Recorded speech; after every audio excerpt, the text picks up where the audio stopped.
kan se, selvom der ikke ligger nogen mus eller nogen kylling dernede nu, så tror de stadigvæk, der er mad, for de kan faktisk smage det her døde dyr, der hvor det har lagt. Det kan de faktisk smage i op til 3 timer efter, ved at lade deres tentakler der bevæge sig hen over stenene. Ja.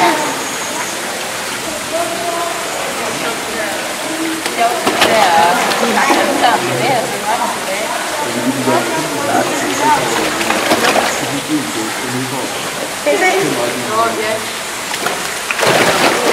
Og det gælder altså om at være hurtig at komme op. Og når man så har fået maden, så svømmer man væk. Hvorfor kan man jo ikke godt? Så har man nemlig fået en, så skal man væk og være sikker på, at der ikke er nogen, der snupper den før en. Så svømmer man lige væk og spiser den, og så kommer man igen.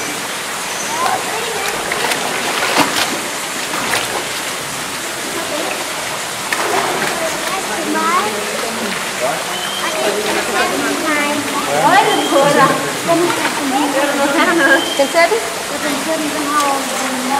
Og hun har sådan en. Det er sådan en smart en. Så kan man få fat i alt, uden at skal røre ved det.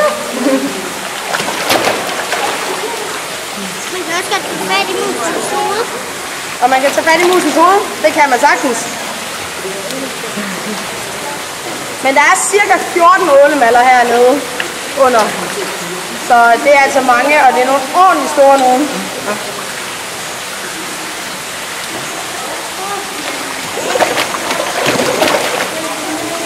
Så fik den ikke fat i den, så kommer den her. Det er fordi, så kan det være, der er nogle små fisk eller sådan noget. Så kan de lave sådan et undertryk, så de suger vandet ind, og så ryger der noget mad med ind. Så det er lidt smart.